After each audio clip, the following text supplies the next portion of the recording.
하늘에 계신 우리 아버지여, 이 시간 말씀을 전하는 저의 마음 가운데 성령으로 조명하심으로 밝히 선포하게 하시고, 또한 아버지의 말씀을 듣는 우리 원주시 교회 모든 성도들의 마음 가운데 빛을 비춰주심으로 말씀을 깨닫게 하시고 생명을 얻게 하시며 홍성이 얻게 하여 주시옵소서. 이 가운데 기대하는 마음으로 나온 지체들이 있거든 그 기대하는 소원을 아버지께서 응답하여 주시옵소서. 감사합니다. 우리 구주 예수님 이름으로 기도합니다. 아멘.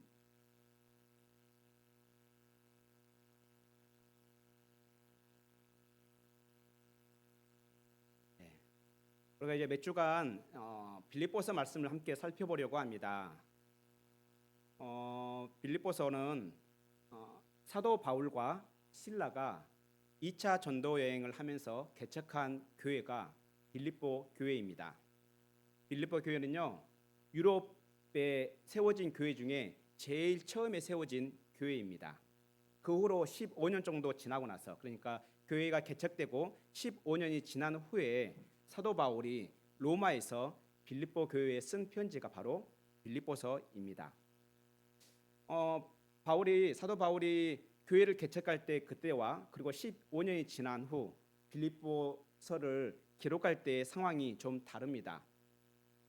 15년 전에는 사도 바울은 자유의 몸이었습니다. 하지만 15년이 지난 후에, 즉 빌립보서를 쓸 무렵에는 사도 바울은 로마에서 감옥에 갇혀 있는 상태였습니다. 그때 빌립보서를 기록하여 빌립보에 보냈습니다. 그래서 로마에서 빌립보까지 거리가요, 그때 당시에 그 옛날 길을 기준으로 길이를 재보면 약 1250km입니다. 제법 되는 거리죠. 그래, 그 먼 거리에서 사도 바울은 빌립보에 편지를 보냈습니다.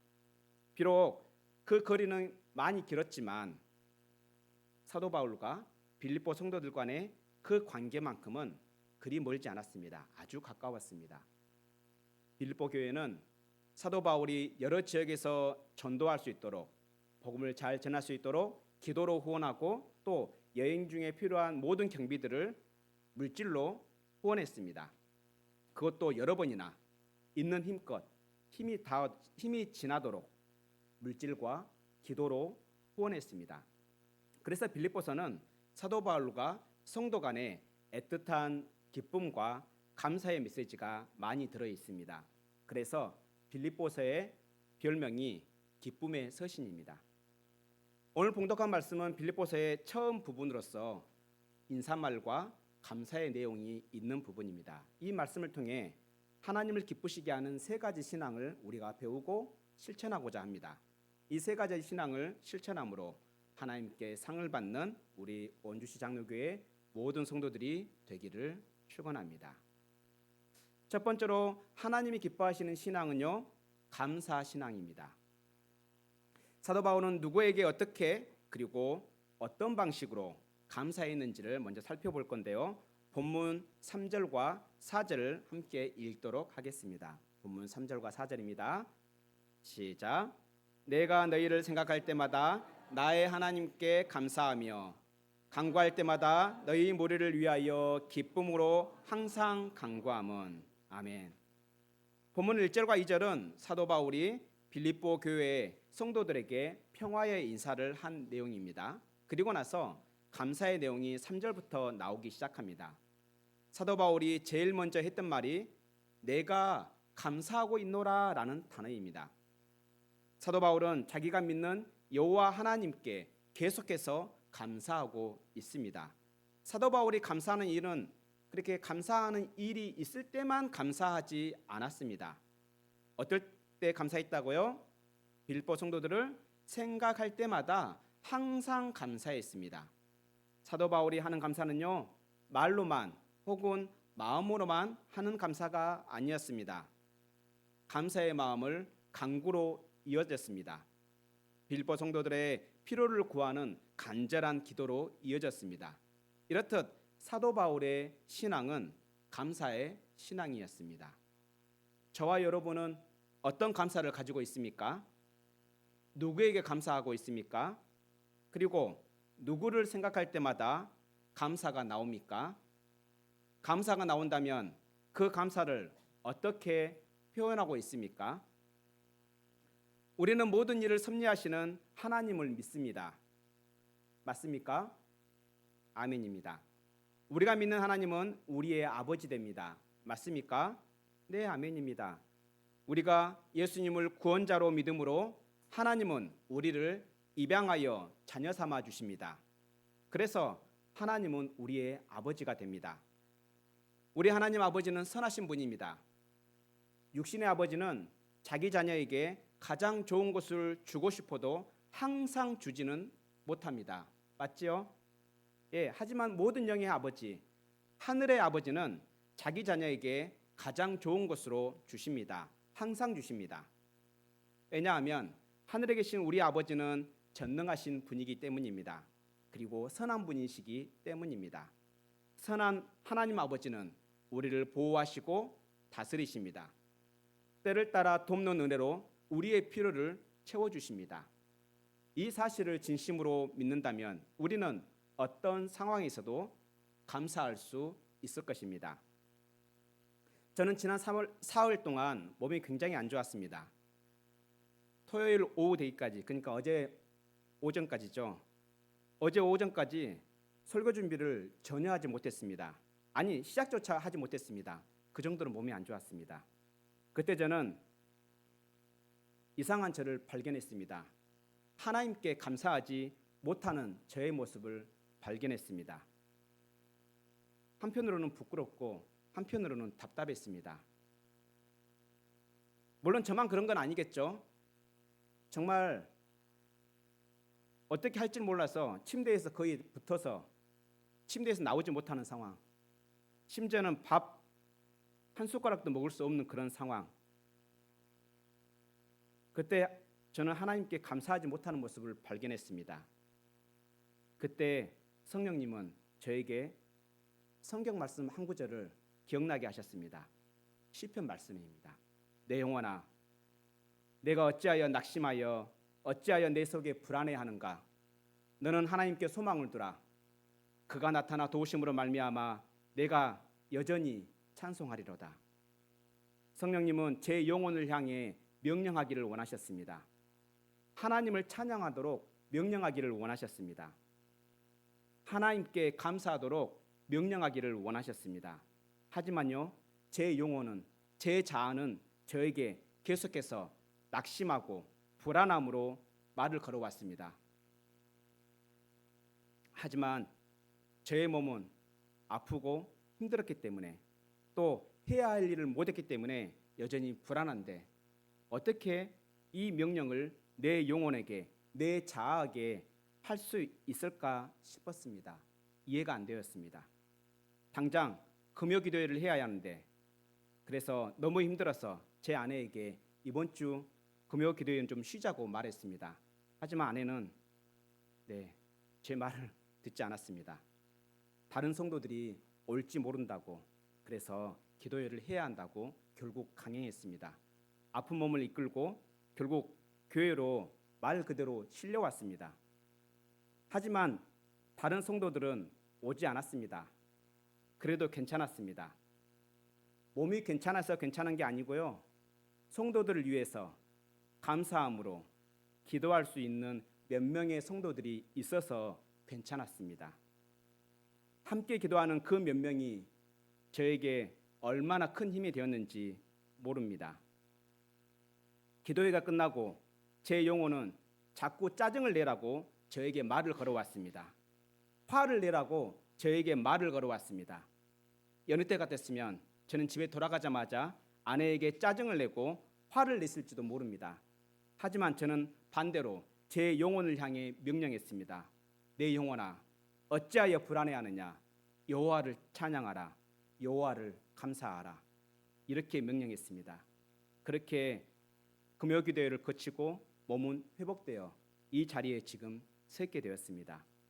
이 자리에 지금 서 있는 저도 어떻게 섰는지 이해가 안 됩니다. 사도 바울은 지금 기쁨으로 감사하고 있지만 실상은 감사하기 힘든 상황이었습니다. 자기 자신은 감옥에 갇혀 있는 상황이었고요. 또 함께 곁에 있는 사람은 디모데와 에바브로 디도 이 두 사람 외에는 없었습니다. 하지만 사도 바울은 함께 있는 사람들이 적어도 낙심하지 않았습니다. 재판 결과가 어떻게 나올지 몰라서 불안해하지 않았습니다. 사도 바울은 감사의 신앙을 포기하지 않았습니다. 성도들을 생각할 때마다 감사함으로 하나님께 간절히 기도했습니다. 빌립보 성도들의 믿음이 더욱더 성장하도록, 사랑이 더욱더 풍성해지도록 간구했습니다. 암울한 상황 속에서도 사도 바울이 기뻐하며 감사하면서 하나님을 찬양했던 이유는 빌립보 교회의 성도들이 사도 바울처럼 복음을 전파하기 위해 함께 일하고 있었기 때문입니다. 하나님 나라가 계속해서 확장되고 있었기 때문입니다. 감사는요, 저절로 되는 것이 아닙니다. 맞지요? 우리가 기쁠 때는 물론 감사할 수 있습니다. 즐거울 때, 일이 잘 될 때 감사할 수 있습니다. 하지만요, 내 몸이 죽을 것 같고 정말 어려운 일이 생기면 감사가 쉽게 나오지 않습니다. 왜냐하면 우리는 본능적으로 감사보다는 불평거리를 먼저 찾기 때문입니다. 그래서 우리는 의도적으로 감사의 제목을 찾아야 합니다.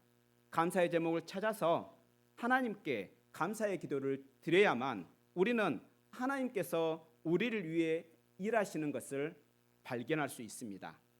이렇게 우리가 의도적으로 감사의 제목을 찾아서 감사의 기도를 드릴 때에 우리는 우리의 감사가 하나, 둘 늘어나기 시작합니다. 그리고 마침내 우리의 생활 가운데 감사가 넘쳐나기 시작할 것입니다. 기쁨이 넘쳐나기 시작할 것입니다. 이렇게 우리의 입술에 감사가 넘칠 때에 사탄이 물러가는 그 경험을 하게 됩니다. 그리고 반대로 성령으로 충만해지는 기쁨을 경험하게 될 것입니다. 이 사실을 믿습니까? 그렇다면 우리 오늘부터 쉬운 것부터 함께 실천해 보았으면 좋겠습니다. 하루를 시작하면서 잠자리에서 일어나거든 제일 먼저 하나님께 감사 기도를 합시다. 최소한 한 가지 이상으로 감사 기도를 합시다. 우리가 숨을 쉬고 있는 거요, 이것 또한 정말 감사한 일이더라고요. 우리가 움직일 수 있는 거요, 이것 또한 정말 감사한 일입니다. 감사의 이유를 의도적으로 만들어서라도 하나님께 감사 기도를 합시다. 그리고 하루를 마치거든 잠자리에 들기 전에 감사의 기도를 드립시다. 감사의 제목을 도무지 찾아내지 못하겠거든 성령님께 알려달라고 도움을 요청합시다. 그리하면 우리 성령님은 우리의 기도를 들으시고 분명히 도와주실 것입니다. 이것이 우리가 감사신앙으로 사는 첫걸음입니다. 하나님께서 기뻐하시는 감사신앙입니다. 그리고 두 번째로 하나님께서 기뻐하시는 신앙은 복음신앙입니다. 본문 7절 8절에 보면 빌립보 교회 성도들과 사도 바울이 어떤 신앙으로 살았는지가 나옵니다. 사도 바울이 빌립보 교회의 성도들을 위하여 간구함으로 지속적으로 감사할 수 있었던 이유는 사도 바울의 마음속에 빌립보 성도들이 있었기 때문입니다. 그리고 빌립보 성도들 또한 사도 바울을 위해서 계속해서 물질과 기도로 후원할 수 있었던 이유는 성도들의 마음속에도 사도 바울이 있었기 때문입니다. 서로가 서로의 마음 가운데 서로가 있었던 것입니다. 오늘날로 말하면 내 안에 너 있다입니다. 서로가 서로의 마음을 그렇게 속에 있었기 때문에 서로를 향해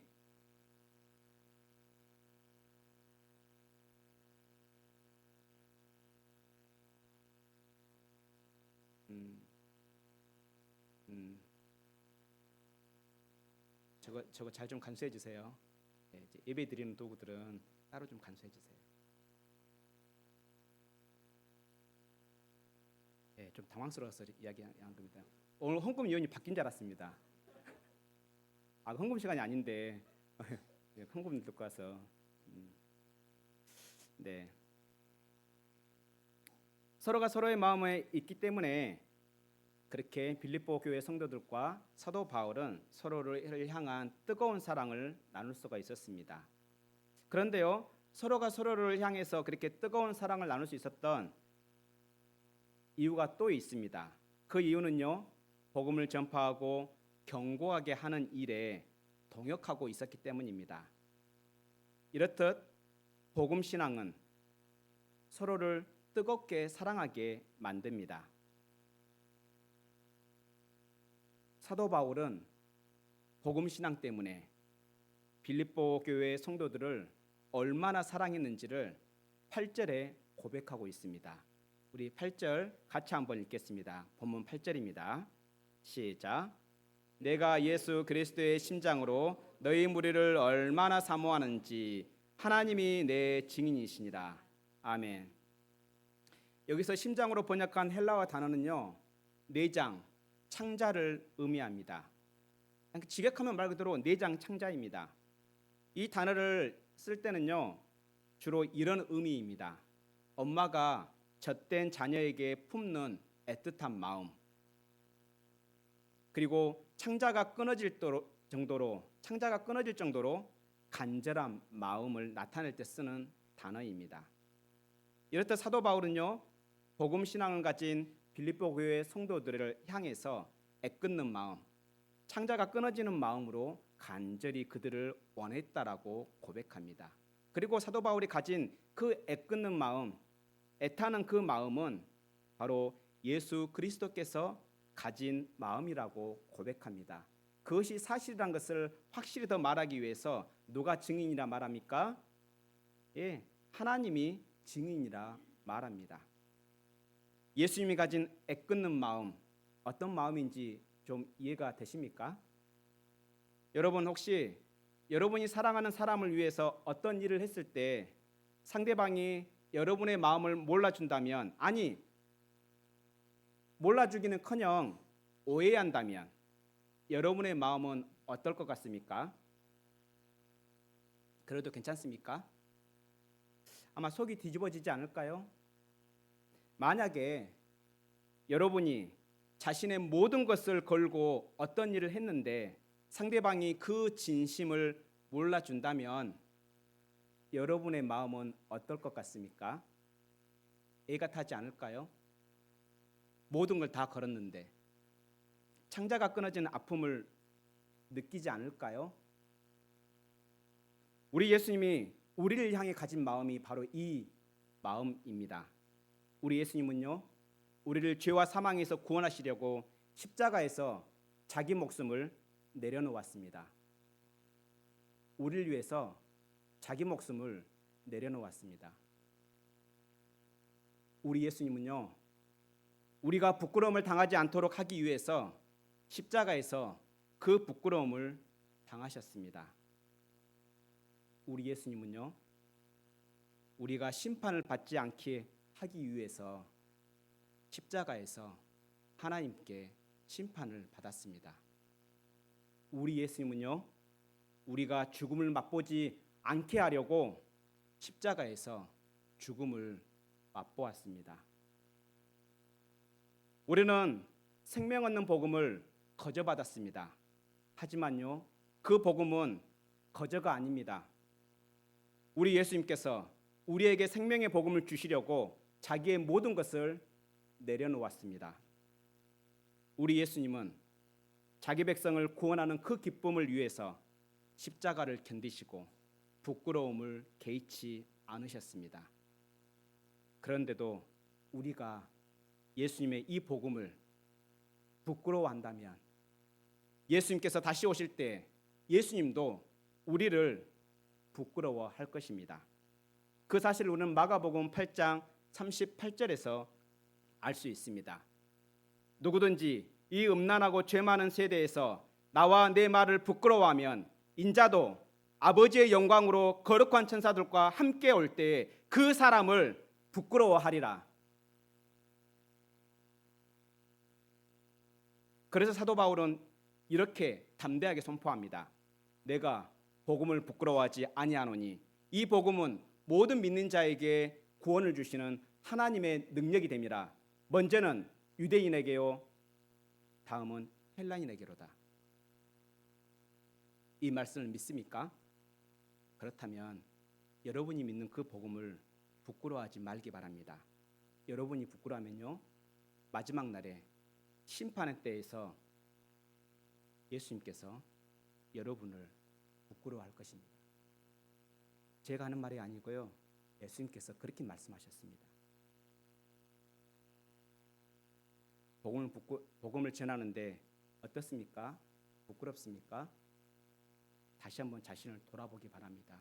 그 복음이 내 생명을 살렸다는 그 사실을 기억하기 바랍니다. 나를 살리기 위해서 예수님께서 모든 것을 걸었다는 사실을 기억했으면 좋겠습니다. 그것을 진정으로 믿는다면 우리가 과연 부끄러워할 수 있는지 우리 자신을 점검해 보았으면 좋겠습니다. 복음은요, 부끄러운 것이 아닙니다. 그러니 우리가 복음을 전할 때 부끄러워하지 마시기 바랍니다. 복음을 전하며 사는 삶이 바로 복음 신앙입니다. 그것이 내가 가진 복음이 세상 그 어떤 것보다도 귀한 것이라는 고백인 것입니다. 복음 신앙을 우리가 행하며 나아갈 때 우리는 서로를 사랑하게 됩니다. 왜 그렇습니까? 내 옆에 있는 지체가 예수님께서 생명 주고 산 생명이기 때문입니다. 복음 신앙은 서로를 위해 뜨겁게 기도하게 만듭니다. 서로를 사랑하게 만들 뿐만 아니라 서로를 뜨겁게 기도하게 만듭니다. 요 3일 동안 아파 보니까 알겠더라고요. 살아있는 것이 얼마나 큰 행복이고 예배 드릴 수 있는 것이 얼마나 복인지, 내가 멀쩡해서 내가 가고 싶은 것을 아무 데나 갈 수 있었던 것이 얼마나 하나님께서 내게 주신 은혜였는지, 내가 가고 싶은 것을 얼마든지 갈 수 있음에도 불구하고 내가 예배당에 나와서 하나님의 말씀을 듣고 하나님의 그 은혜를, 하나님의 그 복을 받을 수 있는 것이 얼마나 복된 사실인지, 아파 보니까 알겠더라고요. 여러분들은 그러지 않았으면 좋겠습니다. 아프고 나서 후회하지 마시고요, 아프기 전에 하나님께 복을 넉넉하게 받았으면 좋겠습니다. 복음은요, 모든 사람에게 구원을 주시는 하나님의 능력입니다. 우리가 부끄러울 게 아니고요, 죽은 사람을 살려내는, 사람 같지도 않는 사람을 사람 되게 하는, 그것이 바로 복음입니다. 어떠한 질병도 치유하며 살아있는 사람을 일으키며 약한 것을 온전케 하고 모든 병든 것을 온전케 하는 그 능력이 바로 복음입니다. 모든 자에게 생명을 주는 능력이 바로 복음입니다. 그러니 복음을 부끄러워하지 마시기 바랍니다. 이 복음이 모든 믿는 자에게 구원을 주시는 하나님의 능력됨을 믿습니까? 그렇다면 이 사실을 마음 깊숙이 간직했으면 좋겠습니다. 예수님은 먼저 우리에게 생명 얻는 복음을 주신 이유가 여기에 있습니다. 우리는 이 복음을 믿음으로 생명을 얻었습니까? 우리가 이 복음을 믿음으로 생명을 얻었습니다. 맞습니까? 이 복음으로 생명 얻었습니까? 여러분 안에 생명이 있습니까? 그렇다면 이 복음을 진정으로 믿는다면 죽음의 형벌을 우리는 받지 않아도 됩니다. 이 좋은 복음을 자기 혼자만 누리기를 원합니까? 주변에 있는 친구들 믿든 말든, 가족들 믿든 말든, 죽음의 심판을 받든 말든 내버려 두겠습니까? 누구에게 복음을 전했는데 그 사람이 안 믿는다 한다면 그건 우리가 어떻게 할 수 없는 것입니다. 맞지요? 하지만 그럼에도 불구하고 우리가 포기하지는 말았으면 좋겠습니다. 여전히 기도하며 그 사람이 복음 믿기를 간절히 소망하기 바랍니다. 왜냐하면 우리가 복음을 전하지 않아서 그 사람이 죽는 것보다 낫기 때문입니다. 구원을 받지 못하는 것보다 낫기 때문입니다. 그러니 오늘부터 최소한 한 사람을 놓고 기도합시다. 날마다 기도합시다. 그리고 그 사람을 만나거든 정중하게 복음을 전합시다. 특히 자기의 자녀가 복음을 제대로 알고 있는지, 그리고 정말 믿고 있는지 점검하기 바랍니다. 자녀들이요, 알고 있는 것 같지만 정작 알고 있는 척 하는 경우들이 많습니다. 믿는 척 하지만 실상은 믿지 않는 경우들이 많습니다. 아니요, 지금 여러분의 자녀를 제가 뭐라 하는 게 아닙니다. 제 자녀가 그랬습니다. 교회에 열심히 다녀서 저는 예수님을 믿는 줄 알았습니다. 고등학생이 되기까지 믿는 줄 알았습니다. 제 착각이었습니다. 아니요, 안 믿었습니다. 아니요, 저에게 고백하기를 아빠, 저는 예수님이 안 믿어져요. 교회 다니기 힘들어요. 라고 고백하더라고요. 제가 그걸 이미 미리 점검했더라면 미리 더욱더 열심히 복음을 설명하고 복음을 강론했을 것입니다. 그래서요, 특히 여러분의 그 자녀들 정말 복음을 제대로 알고 있는지, 그리고 복음을 정말 믿고 있는지 점검하기 바랍니다. 보이는 것이 사실이 아닙니다. 하나님께서 믿는 자녀에게 자녀를 주시는 이유는 바로 여기에 있습니다.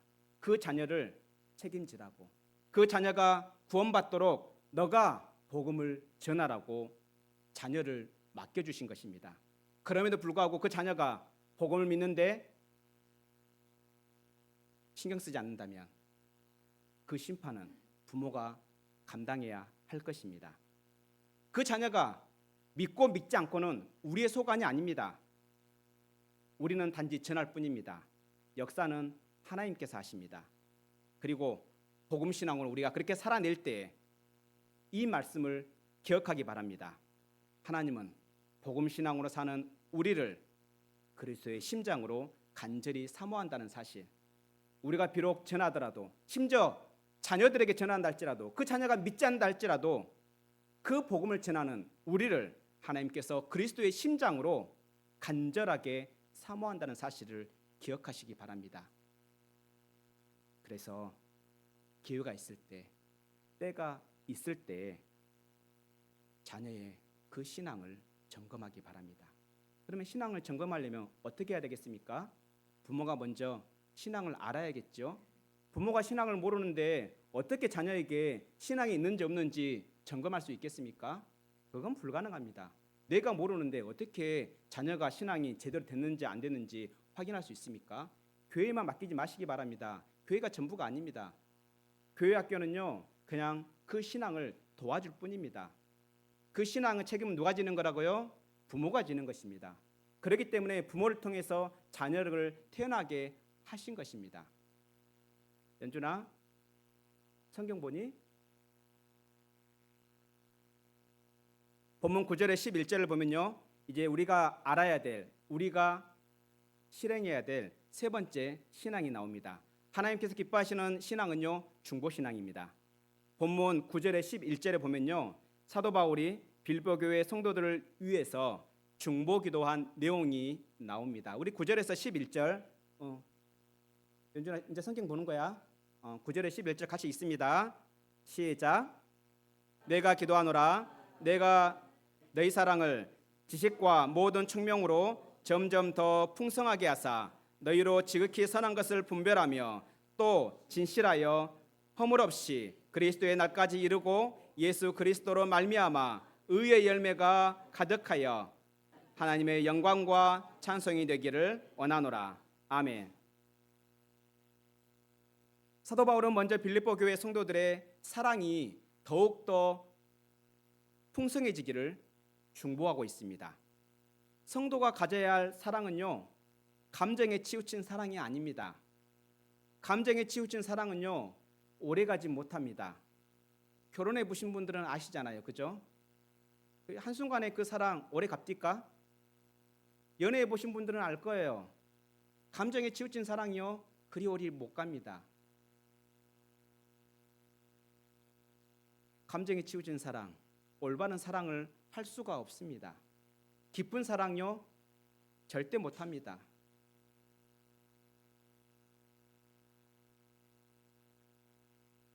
감정에 치우친 사랑, 감정에 맡긴 사랑, 이것은 마치 도둑놈이 불쌍해서 곳간 열쇠를 맡긴 것과 마찬가지입니다. 그래서 성도가 가져야 할 사랑은요, 복음에 대한 참된 지식과 모든 분별력으로 하는 사랑입니다. 복음에 대한 참된 지식과 분별력이 필요한 이유는요, 지극히 선한 것을 분별하기 위해서입니다. 잘못된 것을 분별하기 위해서입니다. 예를 들어볼까요? 복음에 대한 참된 지식과 분별력이 없이 사랑만 풍성하다면 어떤 일이 생기겠습니까? 교회가 사랑이 뜨거워요. 막 서로가 좋긴 너무 좋아요. 근데 참된 지식이 없어요. 성경에 대한 참된 지식이 없고요, 복음에 대한 참된 지식이 없어요. 그러면 무슨 일이 생길까요? 시끄러 서로 사랑한다니까요. 서로 사랑한다. 서로 너무 사랑해서 시끄럽다고요? 좋아서. 그럴 수도 있겠죠. 그런데요, 서로 사랑하는데요, 그거는 문제되지 않습니다. 여러분들 정말 남녀가 만나가지고 감정이 폭발하면 시끄러울 일이 뭐가 있어요? 그렇지 않습니까? 하늘에 있는 별도 따다 준다는데 무슨 시끄러울 일이 뭐가 있어요? 그게 아닙니다. 분별 없는 사랑은요, 이단의 미혹이나 잘못된 가르침에 굉장히 취약합니다. 속수무책으로 넘어가기 쉽습니다. 내부에서는 좋을지 모르지만 외부의 적들로부터 굉장히 취약해집니다. 서로 사랑한다는데 자기중심적으로 사랑하기 때문에 어떤 말씀이 정확한 말씀인지, 어떤 가르침이 복된 가르침인지 모르기 때문에 이단의 미혹과 잘못된 가르침에 속수무책으로 넘어가기 쉽습니다. 감정에 치우친 사랑은요, 불일 듯 일어날 수 있습니다. 하지만 이단의 미혹에는 속수무책으로 당하기 쉽습니다. 그래서 그 공동체는 와해되고 말 것입니다. 한국교회가 그랬습니다. 아무리 그렇게 뜨거운 사랑을 나눴던 교회들도 이단의 침투에 속수무책으로 많이 무너졌습니다. 아니요, 사랑이 없는 교회마저도 철저하게 무너졌습니다. 거기는 아예 사랑도 없을 뿐만 아니라 지식도 그리고 분별력도 없었기 때문입니다. 이렇듯 사도 바울은요, 참된 사랑이 넘쳐나기를 간구했습니다. 그 참된 사랑은 참된 지식과 분별력으로 사랑이 더욱더 풍성해지는 것입니다. 그렇게 되기를 간절하게 기도했습니다. 우리가 성경 공부를 하는 이유는요, 바로 여기에 있습니다. 우리가 복음의 참된 지식으로 사랑하기 위해서 성경 공부를 합니다. 우리가 참된 지식이 없으면요, 그 사랑은 방향을 잃습니다. 그래서 우리의 사랑이 계속 쌓이지 아니하고 흩어지기만 합니다. 우리의 신앙은 성장하지 않습니다. 그래서 우리가 신앙을 성장하려면 믿음을 가지는 것 정말 중요합니다. 그와 동시에 지적인 요소 또한 필수적입니다. 마치 학교나 학원을 그냥 다닌다 해서 학업 실력이 자동적으로 늘지 않는 것과 같은 원리입니다. 맞죠? 학교, 학원 그냥 다니기만 하면은 학업 실력이 그냥 자동적으로 늘어납니까? 저는 안 그러던데. 대답을 안 하시네. 저는 안 그러더라고요. 학년 그냥 올라간다 해서 학업 실력이 자동으로 늡니까? 아니요, 그렇지 않습니다. 공부를 해야 학업 실력이 늡니다. 맞죠? 그런 것처럼 성경을 공부해야 복음에 대한 참된 지식이 늘어납니다. 그리고 분별력으로 우리는 사랑해야 합니다. 아무 사람이나 사랑하는 것이 아닙니다. 도둑놈을 사랑할 수는 없습니다. 파렴치한 잡범을 사랑할 수는 없습니다. 그렇지 않습니까? 이놈이 도둑놈인지 이놈이 사탄인지 분별을 해야 하지 않겠습니까? 정말 사랑해야 할 사람을 사랑하지 못하고 정작 사랑하지 말아야 할 자를 사랑하게 된다면 그 사랑은 참된 사랑이 아닙니다. 그래서 우리는 분별력으로 사랑하기 위해서 기도해야 합니다. 교회를 오래 다닌다 해서 기도할 수 있는 것은 아닙니다. 운동을 잘 하려면 훈련을 해야 합니다. 맞죠? 기도도 훈련을 해야 합니다. 그래서 교회는 성도들이 참된 지식과 예수님께서 다시 오시는 그날까지 성도들이 순전하고 흠없기를 중보기도하고 있습니다. 왜 이렇게 기도하고 있을까요? 왜 성도들이 순전하고 흠이 없기를, 마지막 날까지 그렇게 되기를 간절하게 기도하고 있을까요? 우리가 잘 알다시피 우리가 예수님을 믿는다 해서 우리가 완전히 착해지는 것은 아닙니다. 착해집니까? 착해집니까? 교회 다니면서 복음을 믿었는데 착해진다라고 말한 사람들은 그건요, 하나님께서 말씀하시는 게 아닙니다. 성경 그 어디에도 복음을 믿었다 해서 착한 사람이 된다는 것은 그거는요, 거짓말입니다. 착해져 가는 것입니다. 언제까지요? 죽을 때까지. 예를 들어서 믿기 전에는 착함이 1도 없었지만 믿은 후에는 100분의 1이 생기는 것입니다. 그리고 시간이 지나면서 조금 더 착한 일을 하는데 익숙해져 가는 것입니다. 그렇다 해서 우리가 100% 착해지지는 않습니다. 맞죠? 여러분 다 예수님 믿지요? 십계명 지키기 쉽던가요? 어렵잖아요. 그 말은 뭔 말이에요? 복음을 믿는다 해서 우리가 딱 완전히 착해져 버리고 바뀌어 버리지 않는다는 이야기인 거예요. 그래서 착각하지 마시기 바랍니다. 교회 다닌다 해서 천사가 된다는 거 착각하지 마시기 바랍니다. 그 어디에도 그런 말은 성경에 눈을 뒤집고 찾아봐도 찾을 수 없는 내용입니다. 단지 차이점이 있다면 무슨 차이점이 있다고요? 우리가 점점 착해지는 것입니다. 왜 그렇습니까? 우리가 복음을 믿음으로 하나님께서 우리를 착하다고 인정해 주시고 우리 안에 성령을 주심으로 점점 거룩하게 만들어가기 때문입니다.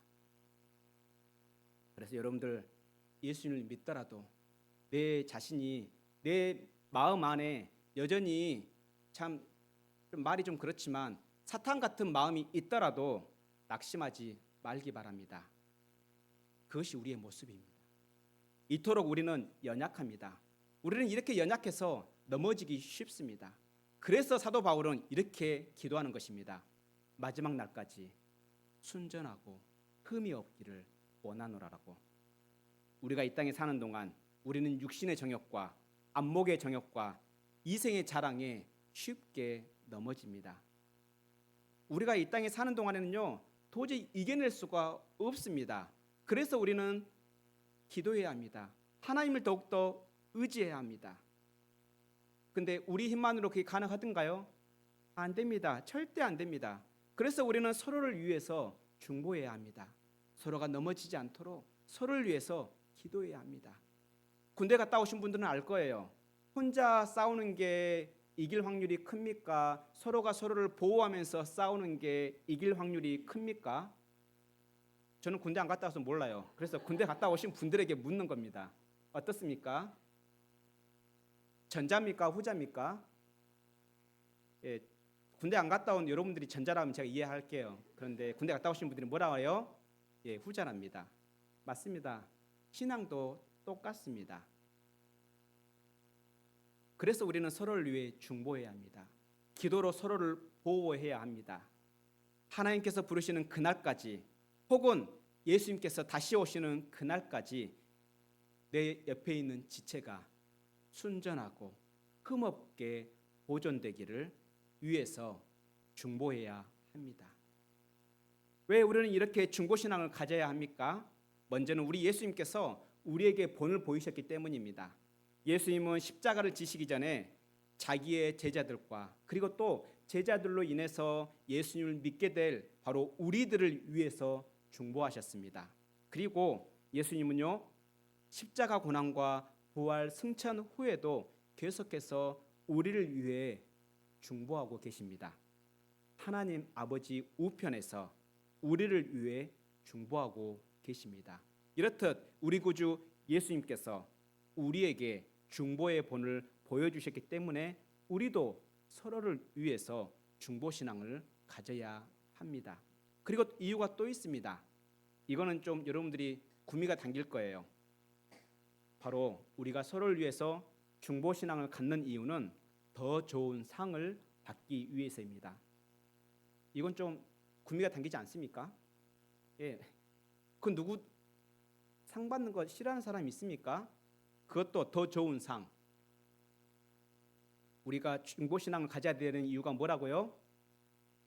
더 좋은 상을 받기 위해서입니다. 그리고 우리가 서로 합력하여 악한 자를 대항하기 위해서입니다.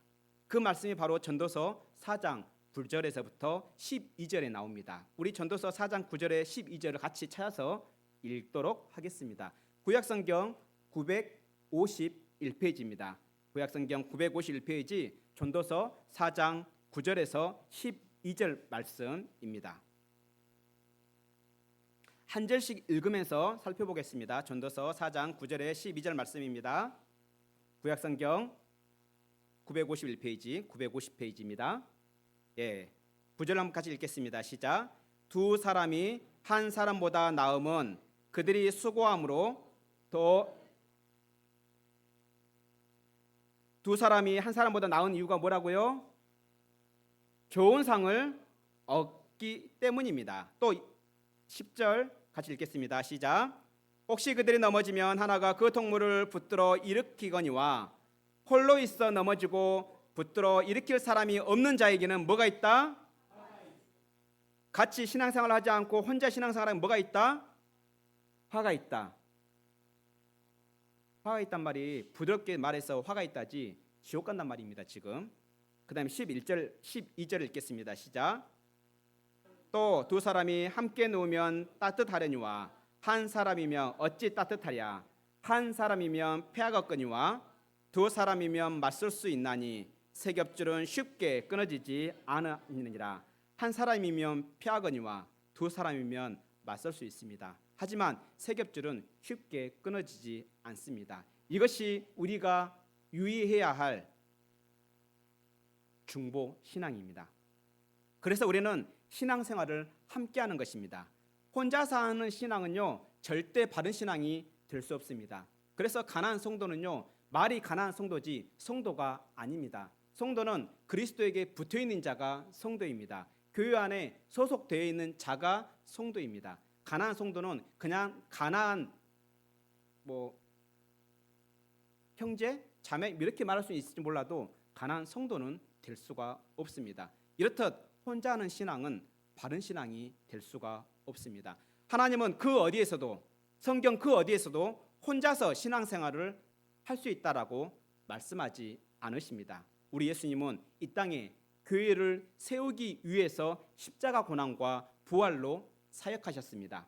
우리 성령님은 성도가 서로 교제하는 가운데 능력으로 일하신다 말씀하셨습니다. 그래서 우리는 이렇게 고백합니다. 우리는 성령을 믿사오며 거룩한 공교회와 성도의 교제를 믿는다라 말합니다. 이렇듯 우리는 성령 안에서 성도의 교제를 하려면 중보신앙이 있어야 합니다.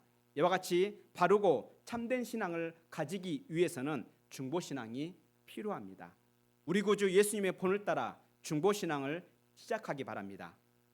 좋은 상황을 얻기 위하여 중보신앙을 시작합시다.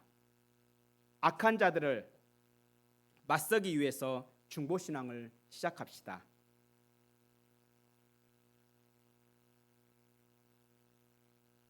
내가 그렇게 아플 때 나를 위해서 중보하는 사람, 나를 돌봐준 사람이 없었다면 과연 지금 내가 이 자리에 설 수 있었을까? 라는 질문이 듭니다. 아니요, 절대 서 있지 못했을 것입니다. 나를 부축하는 사람이 있었기에, 나를 위하여 기도하는 사람이 있었기에 제가 지금 이 자리에서 말씀을 전하고 있는 것입니다. 이렇듯 우리는 함께 신앙을 해야 합니다. 서로를 위해 중보해야 합니다. 우리 이것을 실천하기 위해 날마다 다른 사람을 위해서 중보하기 바랍니다. 하루에 2사람씩 중보하기 바랍니다. 원주시 장로교회 성도들 중에 2명을 선택하기 바랍니다. 날마다 2명을 선택해서 그 2사람을 돌아가면서 중보하기 바랍니다. 수 그리 많지도 않습니다. 그래서 며칠 걸리지도 않을 것입니다. 이름을 모릅니까? 그러면 이름을 모르겠거든 단톡방 명단을 보시기 바랍니다. 명단 다 나와 있습니다. 이름이 다 있습니다. 그래서 단톡방에 있는 그 이름을 활용해서 서로를 위해 2명씩 날마다 그 사람들을 위해서 중보하기 바랍니다. 어떤 누군가는 분명히 여러분을 위해서 중보하고 있을 것입니다. 말씀을 맺으려고 합니다. 지금까지 하나님을 기쁘시게 하는 세 가지 신앙에 대해서 살펴보았습니다. 하나님을 기쁘시게 하는 사람은요, 하나님께 상을 받습니다. 상을 받되 정말 좋은 상을 받습니다. 말씀을 듣고 행하는 사람만이 이 상을 받을 수 있습니다. 이 생에서뿐만 아니라 내 생에서 그 상을 받게 될 것입니다. 듣기만 하는 사람은요, 그 상을 죽었다 깨어나도 받지 못합니다. 우리가 행할 첫 번째 신앙은요, 감사신앙입니다. 감사는 하나님께 하는 것입니다. 하나님께 하는 감사는요, 기도로 하는 것입니다. 그래서 하루를 시작하면서 그리고 하루를 마치면서 감사 기도를 드림으로 감사신앙을 가집시다. 우리가 행할 두 번째 신앙은 복음신앙입니다. 예수님은 우리에게 복음을 주시려고, 생명을 주시려고 십자가의 부끄러움을 개의치 않으셨습니다. 그렇다면 우리도 생명을 주는 그 복음을 전하는 일에 부끄러워하지 않는 것이 당연합니다. 먼저는 믿지 않는 가족들이 복음을 믿을 수 있도록 기도합시다. 그리고 주변에 믿지 않는 이웃들이 복음을 믿을 수 있도록 기도합시다. 최소한 한 사람 이상을 부르며 기도합시다. 그리고 그 기도하는 사람에게, 그렇게 기도했던 사람에게 복음을 전합시다. 복음을 전함으로 생명 살리는 것이 바로 우리가 행할 복음 신앙입니다. 그리고 우리가 행할 세 번째 신앙은 중보 신앙입니다. 우리는 혼자 신앙을 생활할 수 없습니다. 마귀는 우는 사자같이 두루다니며 삼킬 자를 찾고 있기 때문입니다. 그래서 우리는 서로를 위해 중보해야 합니다.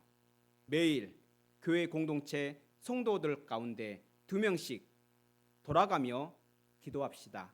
중보합시다. 이것이 하나님께서 기뻐하시는 중보신앙입니다.